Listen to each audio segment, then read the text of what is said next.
नमस्कार मित्रों, मैं आपका दोस्त आदित्य मिश्रा अपने चैनल शिक्षा संगम पर आप सभी का स्वागत करता हूं। तो आइए आज हम बात करने जा रहे हैं केंद्रक की। हमने सारे ऑर्गन्स पढ़ लिए थे, कोशिका के बारे में पढ़ लिया था और कल कोशिका के अंतर्गत पाए जाने वाले माइटोकॉन्ड्रिया, हर्त्ज़, गोल्गी कॉम्प्लेक्स और हमारा एंडोप्लाज्मिक रेटिकुलम, राइबोसोम, ये सारी चीजों के बारे में हमने बहुत ही अच्छी तरीके से जो भी इंपॉर्टेंट क्वेश्चन पूछे जाते हैं वो हमने पढ़ लिया था। यहां तक आशा करता हूं सभी को समझ में आ गया होगा। और आज हमारा कोशिका का अंतिम लेक्चर होगा, एकदम लास्ट। और इसके बाद में आप लोगों का ये कर्तव्य बनता है कि आप लोग अपनी बुक उठाइए और कोशिका से जितने भी आज तक क्वेश्चन पूछे गए आप देखिए, उसमें से एक भी क्वेश्चन आपको नहीं फंसेगा। ये आपसे जो है बिल्कुल ये समझ लिया, आप निश्चिंत रहिए, एक भी क्वेश्चन आपका फंसने वाला नहीं है। और अगर कोई डाउट होता है तो आप हमारे कमेंट सेक्शन में कमेंट कर उस क्वेश्चन को पूछ सकते हैं। तो आज हम बात करने जा रहे हैं न्यूक्लियस की। न्यूक्लियस मतलब केंद्रक। तो केंद्रक की खोज हमने पहले ही बताया था कि रॉबर्ट ब्राउन नामक वैज्ञानिक ने किया था। और अब इसके बारे में अगर हम आगे थोड़ा सा बात करते हैं तो जिस तरीके से हमारी बॉडी में हमारा मस्तिष्क होता है, तो मस्तिष्क क्या करता है, हमारी पूरी बॉडी को कंट्रोल करता है। उसी तरीके से न्यूक्लियस क्या करता है, पूरी सेल को कंट्रोल करता है। पूरी सेल को कंट्रोल करने का कार्य कौन करता है, न्यूक्लियस करता है। इसीलिए केंद्रक को मतलब न्यूक्लियस को क्या कहते हैं, कोशिका का कंट्रोल रूम कहा जाता है। ठीक है, तो यहां तक आपको सारी बातें क्लियर हो गई कि इसको कंट्रोल रूम क्यों कहते हैं। और न्यूक्लियस जो होता है ये बहुत ही ज्यादा कोशिका के अंदर सबसे महत्वपूर्ण अगर कोई कोशिकांग है तो हमारा न्यूक्लियस है, केंद्रक है। केंद्रक कैसे है तो आइए बात समझते हैं। केंद्रक को हमने पहले भी पढ़ाया है, तो केंद्रक का एक छोटा सा डायग्राम बना दिया हमने। केंद्रक के अंदर एक केंद्रिका होती है जिसको अंग्रेजी में न्यूक्लियोलस कहते हैं। ठीक है, और इसके अंदर जो केंद्रक के अंदर द्रव्य भरा होता है इसको केंद्रक द्रव्य कहते हैं। ठीक है, और जो केंद्रक के बाहर और कोशिका झिल्ली के अंदर होता है उसको कोशिका द्रव्य कहते हैं। और केंद्रक द्रव्य और कोशिका द्रव्य को आपस में मिलाकर जीव द्रव्य कहते हैं, मतलब प्रोटोप्लाज्म कहते हैं। क्लियर हो गया।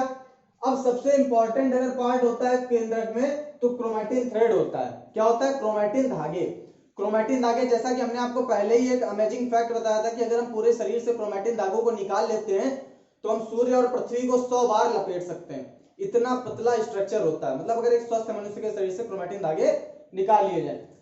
अच्छा, होता क्या है कि धीरे धीरे यही क्रोमैटिन धागे जो होते हैं छोटे छोटे मतलब पार्ट्स में टूट जाते हैं और मोटे मोटे हो जाते हैं। तो जब मोटे और छोटे हो जाते हैं तो ये कहलाने लगते हैं गुणसूत्र।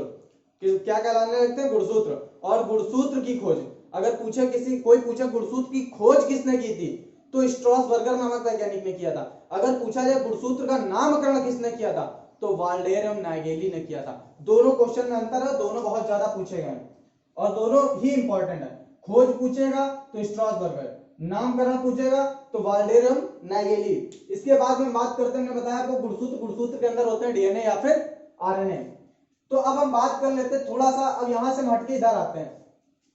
बहुत ज्यादा ये इतने मतलब कि समझ लीजिए प्रोकैरियोटिक यूकैरियोटिक में आपके 25 से 30 डिफरेंस है, लेकिन आपको वो नहीं पढ़ना है। यही 5 डिफरेंस है जो बार बार पेपर की परीक्षाओं में पूछे जाते हैं, मतलब परीक्षाओं में पूछे जाते हैं। ये डीएनए आरएनए में यही 4 अंतर हैं जो बार बार क्या 1000 बार पूछे जाते हैं। तो आपको सेलेक्टेड कंटेंट पढ़ना है। तो इसीलिए अगर आप मतलब ये आप बिल्कुल निश्चिंत हो जाए कि आपको कंटेंट में किसी प्रकार की कमी है। यही आप अगर पेड क्लासेस मिलेंगे ना तो इतना अच्छा आपको पेड क्लासेस में भी कंटेंट मिलने वाला नहीं है। तो जिसको पढ़ना है वो लगातार इससे जुड़ा रहे। और जितनी कम चैप्टर में जितना ज्यादा इंपॉर्टेंट कंटेंट हमने इस बार सेल में कंप्लीट कर दिया है आप खुद देखिएगा। ठीक है, प्रोकैरियोटिक का मतलब क्या होता है कि जो कोशिका होती है, प्रो का मतलब होता है प्राथमिक कोशिका, ऐसी कोशिका जिसका, और कैरियोटिक का मतलब होता है केंद्रक, जिसका केंद्रक विकसित ना हो। मतलब ये जो केंद्रक है ये विकसित है क्योंकि इसमें केंद्रक झिल्ली भी है। ठीक है, केंद्रक झिल्ली, केंद्रिका भी है, ये सारी चीजें हैं केंद्रक में। तो ये विकसित केंद्रक है। तो ये क्या होगा, eukaryotic cell. Eukaryotic cell, prokaryotic cell, eukaryotic cell आपको हम थोड़ा सा पहले लेक्चर में बता चुके हैं। ठीक है, तो समय ज्यादा नहीं लेंगे। तो अविकसित केंद्रक होता है, इसमें क्या होता है, डेवलप केंद्रक नहीं होता। यही क्वेश्चन बार बार पेपर में आता है। ठीक है, कि मेन अंतर क्या होता है, तो यही होता है। फिर दूसरा क्वेश्चन ये कई बार पूछा गया कि हिस्टोन प्रोटीन, जो प्रोकैरियोटिक सेल्स होती हैं, जो प्रोकैरियोटिक सेल्स होती हैं इसमें हिस्टोन प्रोटीन नहीं होती है, क्योंकि हिस्टोन प्रोटीन से ही क्या होता है, डीएनए होता है। या ये बोल सकते हो जो डीएनए लिपटा होता है ऐसे करके। ठीक है, तो यहाँ पे बीच बीच में क्या होता है, हिस्टोन प्रोटीन होती है, ऑक्टामर होते हैं इसमें। हिस्टोन एक क्या प्रोटीन, H1 प्रोटीन।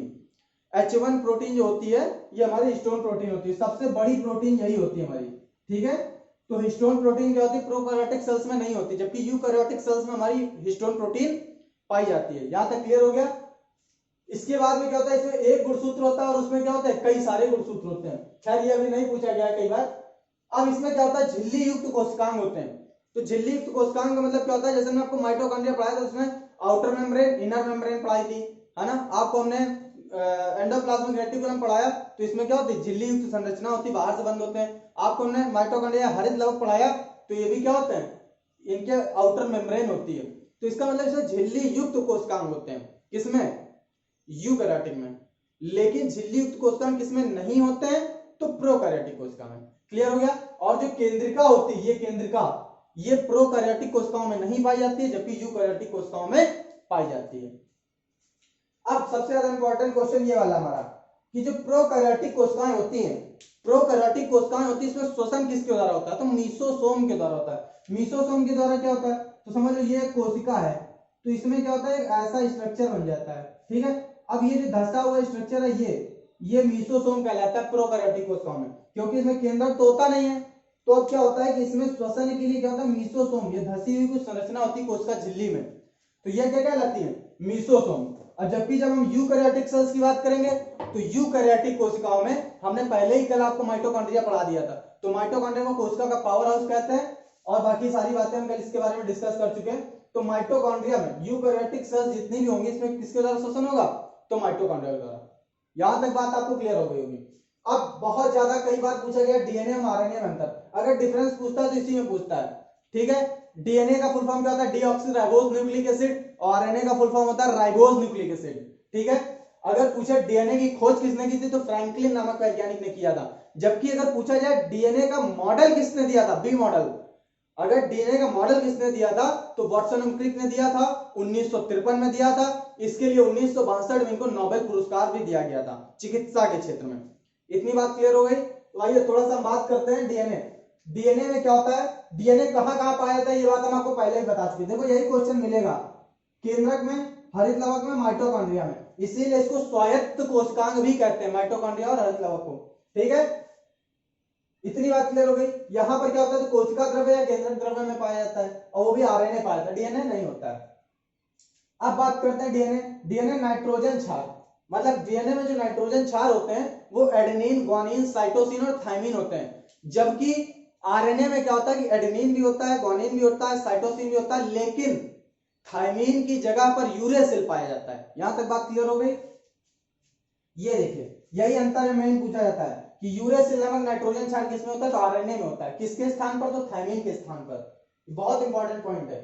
इसमें क्या होता है, ये भी क्वेश्चन कई बार पूछा गया है। मतलब हर एक क्वेश्चन मैंने सेलेक्ट किया, चार चार बुक्स का कंटेंट आपके जो है NCERT plus Ramesh Gupta, MP Kaushik का भी कंटेंट है, प्लस आपका नीट, मतलब ये उसका सॉरी जो हम पढ़ा रहे हैं आपको ल्यूसेंट, इसका भी कंटेंट है, और कई किताबों का, मतलब जो हमारे पास नोट्स है उसका भी इसमें मिक्सअप है। तो डीऑक्सीराइबोज अगर पूछा जाए, डीऑक्सीराइबोज शुगर किसमें होती है, तो डीएनए में होती है। जबकि डी को हटा दिया, केवल राइबोज शुगर किसमें होती है, तो आरएनए में होती है। क्लियर हो गया। ये क्या करता है, तो डीएनए क्या करता है, अनुवांशिक सूचनाओं को ले जाता है। जैसे तुम्हारे अंदर तुम्हारे माता पिता के कैरेक्टर आ गए हैं, जैसे कहते नहीं कि बच्चे की आंख देखो पापा से मिल रही है, चेहरा देखो कितना बढ़िया है, एकदम मम्मी पे गया है, तो ये सब चीजें कैसे होती है, आवाज देखो पापा पे गई है, इसका ये लक्षण देखो पापा पे गया है, पापा इसके बहुत बोलते हैं, ये भी बहुत बोलता है। इतनी बातें आपको समझ में आएगी नहीं। तो ये सारे जो कैरेक्टर होते हैं, ये लक्षणों को जो वाहक के रूप में जो ले जाता है एक पीढ़ी से दूसरी पीढ़ी में, ये कौन होता है, डीएनए। जबकि आरएनए क्या करता है, तो ये हमारा प्रोटीन संश्लेषण में भाग लेता है। किसमें भाग लेता है, प्रोटीन संश्लेषण, मतलब प्रोटीन के निर्माण में आरएनए भाग लेता है। अगर पूछा आरएनए कितने प्रकार के होते हैं, तो 3 प्रकार के होते हैं, एमआरएनए, एमआरएनए, आरआरएनए और हमारा टीआरएनए, है ना, messenger RNA, ribosomal RNA, transfer RNA. Clear हो गया यहां तक। अब इसके बाद में देखिए हम डीएनए के बारे में थोड़ा सा बात करते हैं। तो डीएनए की खोज आपसे अगर पूछा जाए, ये कोई नहीं बताएगा आपको, इंपॉर्टेंट है। डीएनए की खोज समथिंग 1920 के आसपास जो है, एग्जैक्ट सन नहीं, इसका सन पूछा भी नहीं जाता है, 1920 के आसपास की बात है कि डीएनए की खोज फ्रैंकलिन नामक वैज्ञानिक ने किया था सबसे पहले। तो जब खोज इन्होंने किया था, तो उसके बाद अगर पूछा जाए मॉडल किसने दिया था, तो डीएनए में भी हमारे कई प्रकार के डीएनए होते हैं, A DNA, B DNA, Z DNA. तो बी डीएनए इस बार, पिछली बार टेट में क्वेश्चन आया हुआ है कि बी डीएनए, बी डीएनए मतलब कि वाटसन एंड क्रिक ने किस डीएनए का मॉडल दिया था, तो बी डीएनए का। बहुत अच्छे से इसको एकदम दिमाग में डाल लीजिएगा कि जो बी डीएनए का मॉडल था वो वाटसन एंड क्रिक ने दिया था। अब ये आयोग वाला क्वेश्चन तो चला गया जो एक एक लाइन में पूछ लेता था, आप समझ लो क्वेश्चन कहां से उठ रहा है, वो भी टेट में, पिछली बार का टेट का मैं आपको बता रहा हूं। तो बी डीएनए क्या है कि इसको वाटसन एवं क्रिक ने, वाटसन एवं क्रिक द्वारा इसका मॉडल क्या है दिया गया था। कब दिया गया था, तो 1953 में इसका मॉडल दिया गया था। इसके लिए इनको 1962 में नोबेल पुरस्कार दिया गया था। इंपॉर्टेंट क्वेश्चन है, पूछा जाता है कि चिकित्सा के क्षेत्र में वाटसन एंड क्रिक को जो बी डीएनए का मॉडल जो उन्होंने दिया था उसके लिए नोबेल पुरस्कार कब मिला, तो 1962 में। और जो है बी डीएनए की खोज कब की, या डबल हेलिक्स मॉडल, खोज नहीं, पूछा जाता है बी डीएनए का डबल हेलिक्स मॉडल किसके द्वारा प्रस्तुत किया गया, तो वाटसन एंड क्रिक के द्वारा। बाकी डीएनए की खोज किसने की, तो फ्रैंकलिन ने। इतनी बात क्लियर हो गई। अब अगर हम बात करते हैं डीएनए, तो डीएनए में एक चीज याद रखिएगा कि 3 चीजों से मिलकर बना होता है। एक होता है पेंटोज शुगर, एक होता है फास्फोरिक अम्ल, तीसरा होता है हमारा नाइट्रोजन क्षार। ठीक है, तो फास्फोरिक मतलब अब पेंटोज शुगर के बारे में बात करते हैं। तो पेंटोज शुगर में हमारी 2 प्रकार की होती है, जो डीएनए में होती है वो होती है हमारी डीऑक्सीराइबोज शुगर। अभी आपको मैं बता चुके हैं डीऑक्सीराइबोज शुगर। तो डीऑक्सीराइबोज शुगर होती है, जबकि आरएनए में क्या होती है, राइबोज शुगर। ये किस में होती है, डीएनए में, और ये किस में होती है, तो आरएनए में। यहां तक बात क्लियर हो गई। अगर हम थोड़ा सा और बात करते हैं तो फास्फोरिक अम्ल भी इसमें जुड़ा होता है। फास्फोरिक अम्ल का फॉर्मूला होता है H3PO4। फास्फोरिक अम्ल के भी हम क्या होते हैं इसमें जुड़े होते हैं। अब क्वेश्चन यहां से पूछा जाता है नाइट्रोजन क्षार। तो नाइट्रोजन क्षार हमारे 4 प्रकार के होते हैं। तो अगर हम पूछे नाइट्रोजन क्षार को कितने भागों में बांटा गया, तो प्यूरिन पिरिमिडिन 2 भागों में। प्यूरिन क्या होता है, तो एडेनिन ग्वानिन, और पिरिमिडिन क्या होता है, तो साइटोसिन थाइमिन। ये देखें प्यूरिन हमारे क्या एडेनिन ग्वानिन, ये जी है भैया, एडेनिन ग्वानिन, जी से ग्वानिन, सी से साइटोसिन और टी से थाइमिन। ये हमारे 4 प्रकार के नाइट्रोजन क्षार होते हैं। लेकिन अगर हम इसी जगह पे बात करेंगे आरएनए की, तो यहां पर यूरेसिल आ जाता है।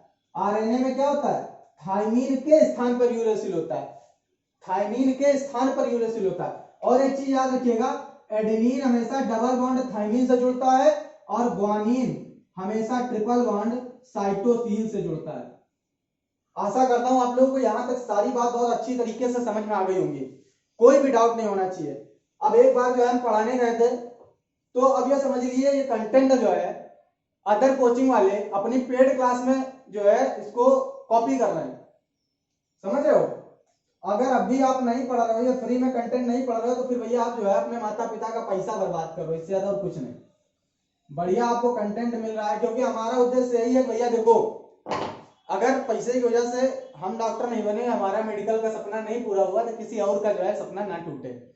इतना तो पढ़ाई देते हैं कि नीट की आपकी बेसिक प्रिपरेशन हो जाए, किसी भी कंपटीशन की बायो निकल जाए, और एक बायो का एक अच्छा नॉलेज हो जाए। इतनी मेहनत हमारी है आपके लिए।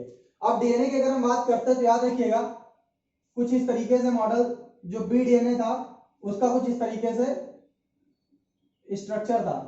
ठीक है, ये मान लो बी डीएनए। अब हमसे एक लोगों ने पूछा कि इसकी चौड़ाई कितनी होती है। ठीक है, तो हमने बताया कि इसकी यहां से लेके यहां तक चौड़ाई 20 एंगस्ट्रॉम होती है, समझ रहे हो। अब वो बहस करने लगे भैया, अब नेट पे देख लो, बहस करने से मतलब नहीं होता है, हमने कुछ बोले ही नहीं। तो क्या होता है 20 एंगस्ट्रॉम इसकी मोटाई होती है। मतलब क्या होता है कि जैसे एक सीढ़ी नुमा संरचना, जैसे सांप नहीं लिपट जाता है एक पाइप पे, बिल्कुल वैसे ही डीएनए होता है, डबल हेलिक्स मॉडल। एक क्या होता है, ये 3 डैश से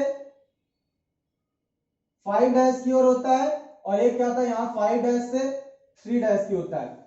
ये क्या होता है, ये मतलब ये होता है कि जो 5 कार्बन वाली शर्करा होती है उसका यहाँ पे तीसरा कार्बन खाली होता है, यहाँ पे 5वां कार्बन खाली होता है, यहाँ पे 5वां कार्बन खाली होता है, इधर तीसरा कार्बन खाली होता है। मतलब एक चेन सीधा चलती है, दूसरी उल्टा चलती है। ये पूछा नहीं जाता पेपर में, और ज्यादा डीपली जब पढ़ाएंगे, मतलब अभी तो ये एक आपके कंपटीशन के अकॉर्डिंग बना रहे हैं, जो अभी मतलब जल्दी जल्दी पेपर आने वाले हैं उनमें काम आ जाए। ज्यादा डीपली पढ़ना हो तो इसके लिए हम अलग से अभी थोड़े दिनों बाद, कुछ दिन बाद क्लासेस शुरू करेंगे। तो ये तो हमारा डीएनए हो गया। अब इसमें क्या होता है, इसकी एक हेलिक्स की जो चौड़ाई होती है ये होती है 34 एंगस्ट्रॉम। कितनी होती है 34, मतलब एक चक्कर की कितनी होती है 34 एंगस्ट्रॉम। और इसके बीच में क्या होता है एडेनिन डबल बॉन्ड थाइमीन, है ना, ग्वानिन ट्रिपल बॉन्ड साइटोसिन, इस तरीके से क्या होते हैं जुड़े होते हैं। तो इनके बीच में क्या होता है 10 नाइट्रोजन क्षार होते हैं। कितने पेयर होते हैं, एक पेयर, दो पेयर, ऐसे करके 10 पेयर होते हैं एक कुंडलन में। अब एक कुंडलन में 10 है तो ये बताओ कि दो नाइट्रोजन क्षारों के बीच की दूरी कितनी होती है, पूछा गया क्वेश्चन है। तो इसको 34 को भाग दे दो 10 से, बराबर 3.4 एंगस्ट्रॉम होती है। क्लियर हो गया कि नहीं, ठीक है। तो ये मॉडल जो है प्रस्तुत किया था किसने, वाटसन एंड क्रिक के द्वारा। कब, 1953 में, नोबेल पुरस्कार 1965 में। तो यही एक मॉडल था जो मैंने दिया। और ये कौन सा डीएनए था, तो बी डीएनए। ये कब आया था क्वेश्चन, पिछली बार। अच्छा, हमारा तो बिल्कुल ये रटा हुआ क्वेश्चन था, इंटर में ही हमको रटा है सब हाई स्कूल से। तो कहने का मतलब है जैसे आया हमने लगा कि हमारे क्वेश्चन एक भी नहीं गलत हुए बायो में, सबसे बड़ा हमारा प्लस पॉइंट वही रहा टेट का। तो यहां तक आपको सभी लोगों को क्लियर हो गया होगा आशा करता हूं, ठीक है। तो अब इसके अलावा कुछ बचा नहीं है, थोड़ा सा अगर हम बात करते हैं तो देखो गुणसूत्र क्या होते हैं। जैसे बात करते हो कि हमारे शरीर में 2x होते हैं, x होते हैं, 3x होते हैं, 6x होते हैं, है ना। ये हिप्लॉइड डिप्लॉइड ये सब क्या होता है, x गुणसूत्र क्या होते हैं मतलब। तो x का मतलब होता है कि जो गुणसूत्र होते हैं उसमें एक हो, हर प्रकार का क्या हो, एक हो। 2x का मतलब क्या होता है कि हर एक टाइप के क्या हो, दो हो, ठीक है। और 3x का मतलब क्या होता है कि हर एक टाइप के क्या हो, तीन हो। क्या हो बच्चा, तीन हो। तो इस तरीके से जो पेयर बनते हैं यही कहलाते हैं अगुणित द्विगुणित। ए मतलब x 2x 3x 4x। गेहूं में क्या होता है हमारा 6x होता है। अब ये गुणसूत्रों की संख्या ही बहुत कुछ निर्धारित करती है कि हमारी पीढ़ी कैसी होगी, हमारा आकार कैसा होगा, हमारा शरीर कैसा होगा। और एक चीज बता दें, ये जो हमने अभी डीएनए पढ़ाया है, डीएनए में जीन हमने इसीलिए लिख दिया था, हमको लग रहा था भूल ना जाए कहीं। तो जीन है क्या होता है समझ लो, लगभग 34,000 जो है हमारे अंदर करेक्टर होते हैं जीन। तो एक जीन बराबर एक करेक्टर, समझना। जैसे हम डीएनए का यहां से लेके यहां तक एक खंड ले लें तो इसमें क्या होगा, एक लक्षण हमारा छुपा होता है। जैसे कि पापा की आवाज जो है वो हमसे मैच होती है, हमारी आवाज पापा से मैच होती है, उल्टा हो गया। हमारी आवाज जो पापा से मैच होती है तो इसका कारण क्या है कि उनका एक करेक्टर मतलब एक जीन हमारे अंदर उनका हुबहू ट्रांसफर हो गया है। तो ये चीज समझ में आया कि नहीं, एक जीन में एक लक्षण निहित होता है। तो लगभग अगर 34,000 जीन है, 34,000 लक्षण हमारे अंदर क्या होता है, ट्रांसफर होते हैं लगभग। क्लियर हो गया कि नहीं यहाँ तक। तो आपको x 2x 3x 6x का मतलब समझ में आ गया, जीन क्या होता है ये समझ में आ गया, डीएनए के बारे में भी जान लिया, आरएनए के बारे में जान लिया, केंद्रक के बारे में भी जान लिया, सारी चीजें आपको क्लियर हो गई होंगी। तो आशा करता हूं आज से ये जो केंद्रक वाला ये हमारा जो चैप्टर कोशिका ये पूरी तरीके से समाप्त हो चुका है। और आपको 20 जुलाई से समथिंग सीटेट के फॉर्म आने वाले हैं। सीटेट और टेट के लिए आपको बच्चों परेशान होने की जरूरत ही नहीं है। सीटेट में आपको हम 90 से 100 नंबर का बिल्कुल एज इट इज क्वेश्चन ऐसे ही बता देंगे कहां कहां से क्वेश्चन उठता है, गारंटी है इस चीज की। क्योंकि अब की बार हमने एक कोचिंग में पढ़ाया था तो वहां पे हमने इस चीज को देखा कि हमने जो जितने भी क्वेश्चन बताए थे ईश्वर की दया से वो सारे क्वेश्चन फंसे हुए थे। क्योंकि इसमें शिक्षण का वेटेज होता है, शिक्षण आपको हम मात्र 10 पेज में शिक्षण खत्म कर देंगे। और बताइए, प्लस मैथ उसमें बहुत बेसिक आती है।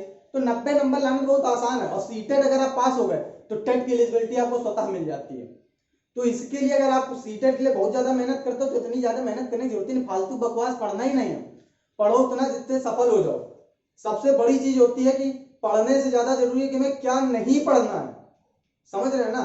तो ये सारे क्वेश्चन अगर आप कोशिका चैप्टर में मैंने पढ़ा दिया, आप इसको अच्छे से देखेंगे आप खुद पाएंगे कि कितना ज्यादा और कितना सॉलिड कंटेंट प्लस नोट्स आपके पास पहुंच रहे हैं। पेड क्लास वाले वैसे नहीं दे पाएंगे। और हमारा उद्देश्य यही है कि हर एक बच्चे तक मुफ्त शिक्षा पहुंचे। कोशिश हमारी जीवन पर्यंत यही रहेगी, ठीक है। बाकी जय हिंद जय भारत। ज्यादा से ज्यादा लाइक करें, शेयर करें, सब्सक्राइब करें। और अगर कोई भी क्वेश्चन है तो कमेंट में आप कमेंट कर सकते हैं। बहुत बहुत धन्यवाद।